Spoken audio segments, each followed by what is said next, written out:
Hello, friends, and welcome back to Stories About Entitled People. Today's story takes place in a quiet residential neighborhood where one woman suddenly decides a public alley belonged exclusively to her. What follows is a slow escalation involving false property claims, illegal fencing, and a neighbor who keeps detailed notes on everyone else's movements.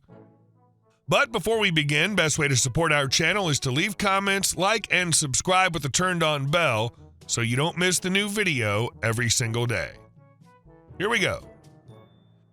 My neighbor spies on me, writes down license plates, and built a fence on my property. What now? For context, imagine a capital L. At the top of the L is a house owned by a man I'll call Jim. At the corner of the L is where entitled neighbor lives. I'll call her Karen. The bottom of the L is my house. There's an alley that runs between Jim and Karen's houses and through my backyard. I park behind my house, so I have access to the back part of the alley. Karen lives on Street A, I live on Street B and have access to alley from my street, so I don't even drive past her house to get behind mine. Well, Jim had yard work done and the landscaper pulled his truck with lawnmower through the back half of the alley, coming from my street and parked behind me. I had to go to the store and asked him to back up, which he did. I come back a while later with groceries and Karen's out back yelling at Jim about having his company parking on her property. She says that she's going to put a fence at the end of the alley, which is in my yard, to prevent anyone from using the alley. I overhear this and ask her what's going on, and she responds by telling me it's none of my GD business. I said it is my business if she's planning to put a fence up on my property. That's when she tells me that it's her property, not mine, and that I'm not legally allowed to drive on her property, and if I don't start parking on the street, she's going to put up a fence right behind my car to block me in. I tell her that she cannot block my car in and that the alley is a public alley, not her property, and that the alley runs through part of my backyard, so I have every right to use it. Jim has since told his company to park on the street as he wants nothing to do with the problem. I looked up the zoning maps to prove that the alley is indeed a public alley and not owned by any of the houses. Karen did put a fence up directly behind my car on my property. My husband called the police and they told her to move it, so she did.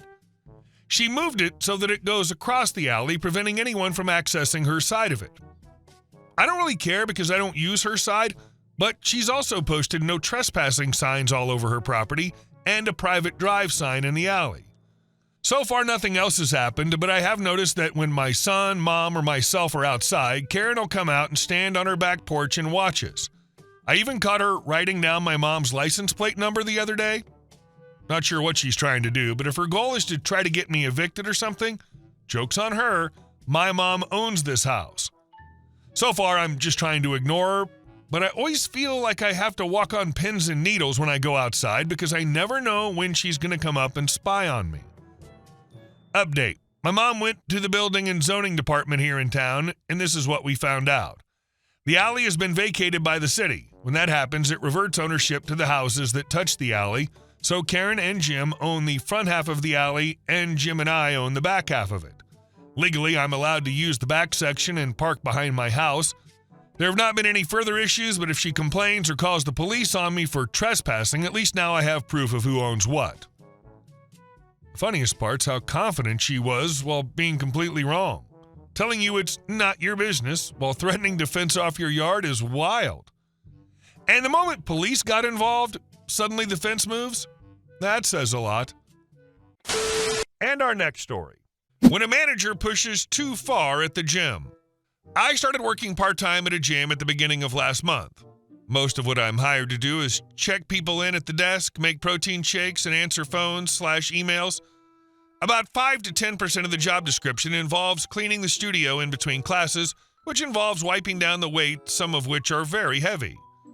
Yesterday, I was working my normal shift and bending down to pick up a paper that a client had dropped on the floor when I pulled my back like a sprain or something. I immediately told one of the managers on shift and said I would probably be totally fine. I just needed to ice for a few minutes and not pick up any of the heavy weights for the rest of the shift. I wasn't planning on filling out an injury report unless they wanted me to, and they were understaffed, so I was fine sticking it out for the last 3 hours of my shift as long as I wasn't heavy lifting. The manager said that was totally fine and nicely told me to get him if I needed anything else. About an hour later, I was helping my coworker clean the workout studio and was cleaning the benches while she did the heavy weights. Generally, I would have done the weights since I'm about 30 years younger than her and more able-bodied on a normal day. However, she's more than capable and has cleaned them many times. The other manager on shift walked by the fitness room, gave me a dirty look, and asked me to switch to do the weights and made some under-the-breath comment about not believing that I was making my coworker do it. Then she walked away without listening to my explanation about my back. I chased after her and said that she was right and I was definitely too injured to do the assigned job she'd given me. Also, that I had to use my PTO to leave immediately to go see a doctor, and asked her to get me an injury report to fill out. She looked like I slapped her in the face and started to backpedal, saying that I didn't have to do the weights, but I doubled down and demanded an injury report ASAP. Then I clocked out and left, leaving them severely understaffed. I told the other manager what happened on the way out, and he sort of laughed because he knows that the other manager is generally a B who's much more likely to get stressed about the understaffing, while he's very chill and a go-with-the-flow leader. Honestly, I should probably thank her for giving me that push to see a doctor / leave early, because they said if my back keeps hurting, I have a good case for workman's comp. It's so infuriating how management often pushes people to ignore their limits just because they're short-staffed. And yeah, I mean, who hasn't felt like they had to pretend they were fine when they weren't? It's like everyone expects you to be some kind of robot at work these days. Have you ever been in a situation where you just wanted to scream but had to keep smiling? And our next story. Aggressive driver versus e-bike versus parked police cruiser. First, a little context, because without it, I'd sound like just another cyclist whining about drivers. I'm a college student and I bike to campus every day. It's not a long commute, maybe 15 minutes on a good day, but there's one specific stretch that always makes me tense. It's a road-only zone where bicycles are explicitly not allowed on the sidewalk. There are signs, there's a painted bike symbol on the road. Legally, I'm doing exactly what I'm supposed to do. Most drivers don't care. They see me hugging the edge of the lane, realize I'm not swerving or being unpredictable, and they just go around me. Some look annoyed, some don't even notice. That's fine. I've learned to live with the occasional honk or muttered insult. I also ride a pretty cheap, slightly janky e-bike. It's nothing fancy, and it definitely doesn't scream speed demon, but it helps me keep pace and get out of the way when I need to. That detail matters later. A few weeks ago, though, I met someone who wasn't just annoyed, he was aggressive. I was riding through that same road-only stretch when a Ford SUV came up behind me. I didn't clock the exact model, just that it was big, boxy, and loud. As he passed, the driver leaned out his window and started yelling, the usual stuff, "Get off the road! Roads are for cars! You're too slow!" I've heard variations of that speech more times than I can count, so I ignored him and kept pedaling. Then he did something that made my stomach drop. He cut sharply in front of me and slammed on his brakes. I barely managed to stop in time. My tire screeched, my heart jumped into my throat, and for a split second, I was sure I was about to eat the back of his bumper. He didn't even stop. The moment I avoided hitting him, he floored it and sped off, yelling, "Better be careful next time, bike!"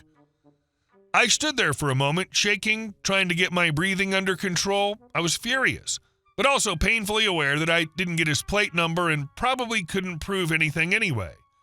It felt like one of those situations where the driver knows they can get away with it. At lunch that day, I told one of my friends what happened. He's an EMT and he doesn't scare easily. When I finished the story, his expression had completely changed. "That's attempted murder," he said flatly. I laughed it off at first, but he didn't smile. He told me he'd seen what happens when a cyclist actually gets brake checked successfully. Broken necks, head injuries, road rash that turns into infections. People who never ride again if they're lucky enough to walk at all. He was genuinely angry, not just on my behalf, but because he'd seen the aftermath too many times. 2 days later, I ran into the same SUV again. This time, the yelling started before he even reached me. "Get on the sidewalk, bike!" I recognized the voice immediately. My whole body tensed. Sure enough, he pulled ahead and tried the same move. I was more prepared this time and managed to avoid the crash again, but my hands were shaking when it was over. I told my EMT friend again. He was livid. I, on the other hand, just felt tired. I didn't see what I could realistically do. If he actually hit me, I'd lose that fight no matter who was legally right. I figured the safest thing was to hope our schedules stopped overlapping. They didn't. Every few days, whenever we happened to be on that same stretch of road at the same time, he'd try something, yelling, swerving too close, slamming on the brakes just hard enough to scare me. It became a game to him, and I was the unwilling participant. About a week later, my EMT friend told me he'd mentioned the situation to one of his friends who worked campus police. That guy was just as angry as he was. Apparently, brake checking a cyclist is one of those things that makes law enforcement furious because it's so unnecessary and so dangerous. They came up with a plan. The idea was simple. Have a campus police officer parked along that stretch of road, officially assigned to speed enforcement, and wait. If the guy showed up again and pulled his usual stunt, they'd catch him in the act. I agreed immediately. At that point, I just wanted it to stop. For a few days, nothing happened. Every morning, I'd see the police car parked in the same spot where the road split into a left turn lane and a straight-through lane. I rode past it uneventfully, half hoping the SUV would show up and half praying it wouldn't. Then one morning, I heard it. "Get the hell off the road, effer!" I didn't even have to look back. I knew exactly who it was. Something in me snapped. Instead of freezing up, I yelled back, "Catch me then," and took off. I pedaled as hard as I could and hit the throttle on my e-bike. I'm not fast, but I can move when I need to. That just seemed to make him angrier. I heard his engine roar as he accelerated. He swung into the left lane while I stayed to the right. I risked a glance and saw him clearly for the first time. He was an older guy, red-faced, jaw clenched, yelling with his window down. I couldn't hear the words over the wind, but I didn't need to. I could see the police car ahead. As we got closer, I started to slow down. That's when he made his move. He cut hard back into my lane, trying to brake check me again. Whether it was his speed, his rage, or sheer stupidity, he swung too wide. He plowed straight into the back of the parked police cruiser. The impact was loud enough that I felt it through the air. I barely had time to react before I clipped the side of his SUV and went down. I wasn't going fast anymore, maybe 15 miles an hour, so I mostly slid. My bike didn't fare as well. I heard the unmistakable crack of the frame snapping. The officer was out of his car instantly, and furious doesn't even begin to describe it. He was shouting into his radio, calling for backup and an ambulance. The driver stumbled out of his SUV, airbags deployed, looking shocked and confused. Everyone was incredibly lucky. No one was seriously hurt. The driver had been going maybe 25 miles an hour when he hit the cruiser. Still, it was more than enough to total his vehicle. While we were waiting, the officer started talking to him. The smell hit before anything else did. Alcohol. In the middle of the morning, before 9 a.m. That explained a lot. The driver was arrested on the spot. DUI, illegal lane change, reckless driving, and whatever else comes with slamming into a police car while trying to intimidate a cyclist. I didn't get the full list, but it was long. Another unit showed up, then an ambulance. I was checked out, shaken, but fine. My bike, on the other hand, was destroyed. The frame was snapped clean through. Over the next few weeks, I learned how expensive being an aggressive idiot can be. His insurance declared his SUV totaled because the airbags went off. He was on the hook for repairs to the police cruiser. He also had to pay for my e-bike since it was clearly his fault. From what I heard, the DUI charges alone were enough to seriously threaten his license. With any luck, he won't be driving for a long time and definitely won't be terrorizing cyclists anymore. I still ride that route every day. The difference now is that when cars pass me, they just pass. No yelling, no brake checks, and every time I ride past that stretch of road, I can't help but think about how close I came to being another statistic, and how spectacularly that guy managed to wreck his own life instead. There's something darkly ironic about him screaming at you to get off the road, and then losing his car, his freedom, and probably his license because he couldn't handle sharing it. Hey guys, thank you all for watching the video. I'll see you in the next one.